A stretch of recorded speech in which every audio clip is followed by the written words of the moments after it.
I'm back yet again with what could possibly be the final best phones under 30,000 list for 2025. Because after this video, until next year, I don't see any important phones launching. And even this list is filled with quite a few phones that I've already mentioned in the previous list. And I had to make this list specifically because there's one new addition that makes it my favorite phone under 30,000 rupees. And this is a phone that is like a true flagship phone without demanding a flagship price for it. It has IP68 rating, wireless charging, Corning Gorilla Glass Victus Plus protection, a great display, superb software experience, a proper triple camera setup with a telephoto camera no less, and decent performance too. Stay with me till the end of the video which phone I'm talking about, but I'm sure that a lot of people would have already guessed the name. Anyway, let me tell you my top 6 recommendations for the best phones under 30,000 rupees. If you're watching me for the first time, I'm Arshad. This is Track and Tech English, your destination for detailed, incisive gadget reviews. So my first recommendation has to be this phone, the iQOO Neo 10R. So the iQOO Neo 10R is available for a fantastic price right now, and it is a performance beast under 25,000 rupees. For this price, you get the Snapdragon 8s Gen 3 LPDDR5X RAM type, and the 256GB variant of the phone also comes with UFS 4.1 storage. It's a performance beast, no doubt. And the display is a fantastic flat panel with very good peak brightness and very high refresh rate as well. Plus, you get a 6400 mAh battery with 80-watt charging speeds and the charger inside the box. Now, while this phone doesn't have a proper triple camera setup that a few other phones in this price range offer, it does offer good camera tuning as well. So I'm not really concerned too much about the iQOO Neo 10R's camera performance being bad, because that's generally true for many performance oriented phones. However, there are a few things to note is that it only comes with IP65 rating. There are many phones that offer IP68 and sometimes even IP69 in this price range. There's no NFC either, and the software experience with FunTouch OS 15 is definitely dated, but yes, Origin OS 6 is coming really soon, as you all are aware. By the way, if you haven't watched our Origin OS 6 video, a link should pop up right now. Go check it out. You'll get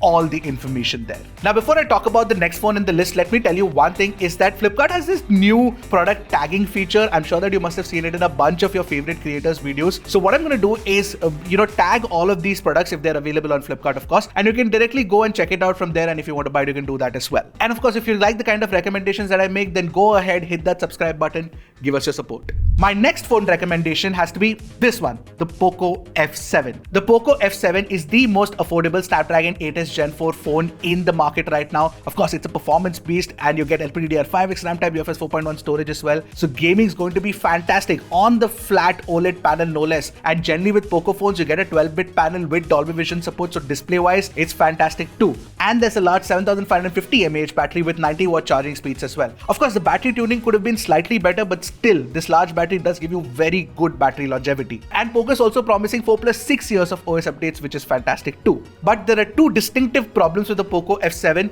While HyperOS is actually a good software experience, it is riddled with a lot of bloatware. And the camera tuning of the 50MP primary, 8MP ultrawide and 20MP selfie camera is average at best. There are better camera phones in this price range, and that's going to be my next recommendation, the Moto H60 Pro. The Moto H60 Pro has a proper triple camera setup with really good cameras no less, and Pantone validation too. So you get a 50MP primary, you get a 50MP ultrawide, a 10MP 3x telephoto, and a 50MP selfie camera as well. In fact, if you can live with the sometimes stuttery camera app experience, you can actually get some really good shots out of it, especially the portrait shots, and the kind of skin tones that you get with it are pretty good. And with the primary camera, you also get fantastic low light shots as well. But it's not just a camera phone, it's got a very good MediaTek 8350 Extreme processor inside. And of course, Moto did hear you guys, so UFS 2.2 has been upgraded to UFS 4.0 now. So you also do get faster storage speeds. And that's not it, you also get a 6000 mAh silicon carbon battery with 90-watt charging speeds and 15-watt wireless charging speeds. There's IP69 rating as well, military standard,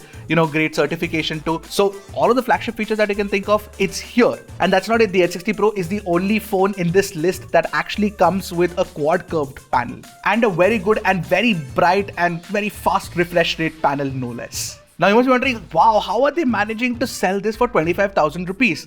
Well, there are some issues that have been reported with Motorola phones that we need to, be aware of. A lot of the Motorola users out there are complaining about the fact that there are issues with the UI experience sometimes where it stutters. But even if you can live with that, there are other concerns like heating issues and lens fogging issues that a lot of users have also raised. So there could be a QC control problem that Moto needs to fix, and maybe for that they need to sort of raise up the price to get the R&D department paid more.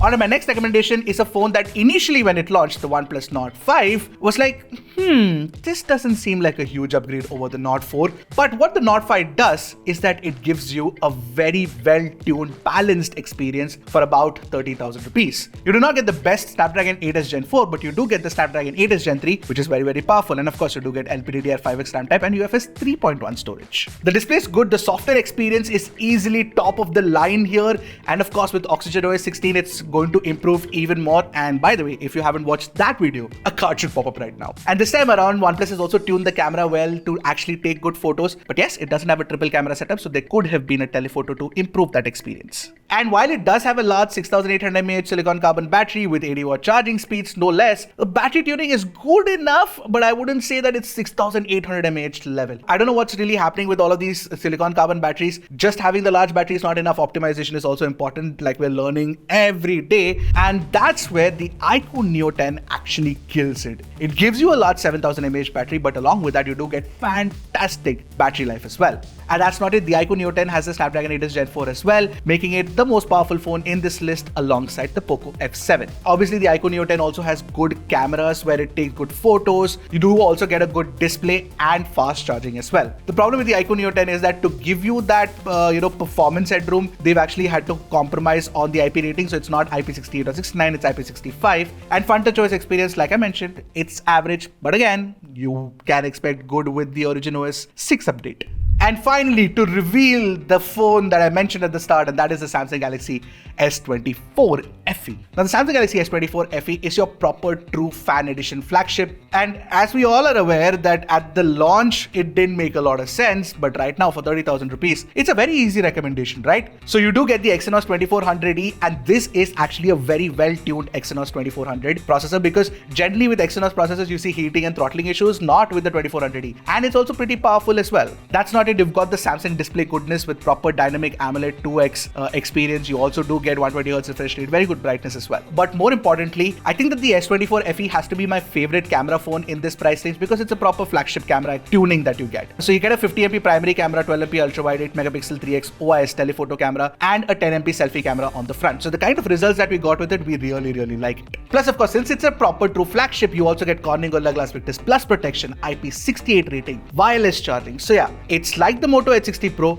but better primarily because the software experience is class leading. Of course, it comes with One UI 7 out of the box, but One UI 8 update should come really soon, and Samsung is also promising really long software updates as well. Along with Galaxy AI, it is possibly the best software experience. And I think OxygenOS and One UI are toe-to-toe over here. But it's not like the S24 FE doesn't have problems. It's got conservative charging speeds, and the battery life, again, compared to the other phones in this price range, it's not great, even if it has been tuned well. Alright, so that was my new fresh list of best phones under 30,000 rupees with one new addition. What do you guys think? Do you think that the S24 FE being my top recommendation is right or wrong? See, I could be wrong. You could be right. We all have our opinions. I'd love to hear your thoughts. Take it to the comments. I'll see you guys in the next one. Until then, keep tracking and stay safe.